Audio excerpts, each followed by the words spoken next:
கிறிஸ்துக்குள் பிரியமான தேவனுடைய பிள்ளைகளை, ஆண்டவரும் உலக ரட்சகருமாகிய இயேசு கிறிஸ்துவின் நாமத்தினாலே இருதயத்தின் ஆழத்திலிருந்து உங்களுக்கு நல்வாழ்த்துக்கள்.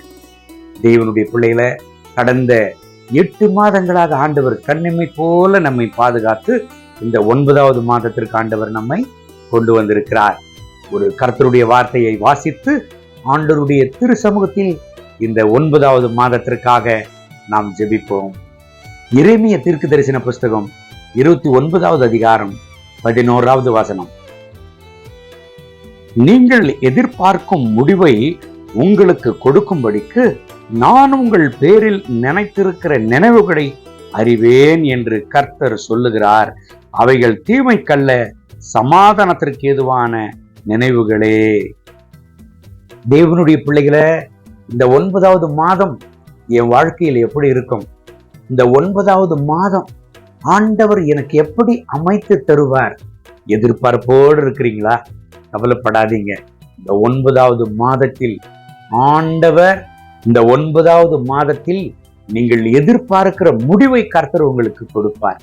என் அன்பு தேவனுடைய பிள்ளைகளை, அது தீமைக்கல்ல, நன்மைக்கு ஏதுவாக, சமாதானத்திற்கு ஏதுவாக ஆண்டவர் கொடுப்பார்.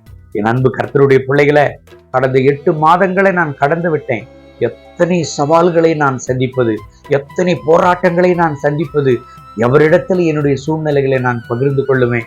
எனக்கென்று யாருமே இல்லை, எனக்கென்று உதவி செய்ய யாருமே இல்லை. சோர்ந்து போயிருக்கிறீங்களா? கவலைப்படாதீங்க. ஆண்டவர் உங்கள் நினைவுகளை நிறைவேற்ற, நீங்கள் எதிர்பார்க்கிற முடிவை கொடுக்க இந்த மாதத்தில் உங்கள் வாழ்க்கையில கர்த்தர் வெளிப்படுவார். என் அன்பு தேவனுடைய பிள்ளைகளை, இந்த கர்த்தருடைய வார்த்தையை தீர்க்க தரிசனமாய் நீங்கள் எடுத்துக்கொள்ளுங்க. ஆண்டவர் நம்முடைய வாழ்க்கையில் என்ன செய்தாலும் அது நன்மைக்கு ஏதுவாக செய்வார். அநேக நேரங்கள்ல நம்முடைய மன விருப்பத்தின்படி காரியங்களை துவங்குகிற பொழுது அநேக தடைகள், போராட்டங்கள் வரலாம். ஆனால் நம் நினையாத நேரங்களில் கர்த்தர் வழிகளை திறப்பார் பாருங்க, வாசல்களை திறப்பார் பாருங்க. மகிமையா இருக்கும், அசாதாரணமாக இருக்கும், நாம் எதிர்பார்க்கிறதை விட மேலானவைகளா இருக்கும். காரணம் என்னன்னு பார்த்தோம்னா, அது ஆண்டவர் திறக்கிற வழியா இருக்கும், அது ஆண்டவர் செய்கிற அற்புதமா இருக்கும். இந்த 9வது மாதத்துல தேவனுடைய பிள்ளைகளை, சோர்ந்து போகாதீங்க. சோர்ந்து போயிருக்கிறீங்களா? ஐயோ, நான் ஒரு தனிமை, நான் ஒரு அனாதை, எனக்கு இன்னும் உதவி செய்ய யாரும் இல்லை, என்னை உற்சாகப்படுத்த யாரும் இல்லை, எனக்கென்று தோள் கொடுக்க, என்னை விசாரிக்க யாருமே இல்லை. சோர்ந்து போயிருக்கிறீங்களா? சோர்ந்து போயிருக்கிறீங்களா? கவலைப்படாதீங்க. இந்த 9வது மாதத்தில் உங்கள் வாழ்க்கையில ஒரு பெரிய காரியத்தை கர்த்தர் செய்ய போகிறார். நீங்கள் எதிர்பார்க்கிற முடிவை கர்த்தர் செய்ய போகிறார். ஆங்கில வேதம் சொல்கிறது, அவர் செழிப்பான காரியங்களை செய்து கர்த்தருடைய பிள்ளைகளை நடத்துகிறவரா இருக்கிறாராம். கர்த்தருடைய வார்த்தையின்படி இந்த செப்டம்பர் மாதத்தில் உங்களை ஆசீர்வதித்து மகிமையாய் நடத்துவராக. கண்களை மூடி ஜெபிப்போமா? அன்பின் ஆண்டவரே, இந்த கால வேளையில் என்னோடு இணைந்து ஜெபித்துக் கொண்டிருக்கிற இந்த என் அன்பு சகோதரனுக்காக, சகோதரிக்காக ஜெபிக்கிறேன். என் தகப்பனே, சோர்ந்து போனவர்களாய், வியாகுலத்தோடு, வியாதியோடு, பலவரத்தோடு, போராட்டத்தோடு உடைய திரு சமூகத்தில் உம்மை நோக்கி பார்த்து கொண்டிருக்கிற இந்த கர்த்தருடைய பிள்ளைகளுக்காக நான் ஜெபிக்கிறேன்.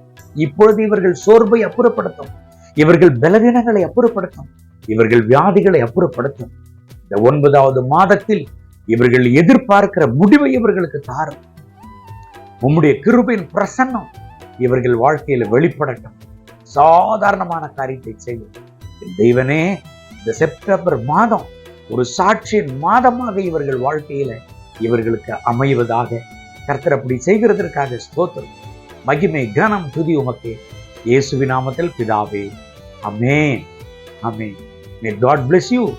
Have a blessed month.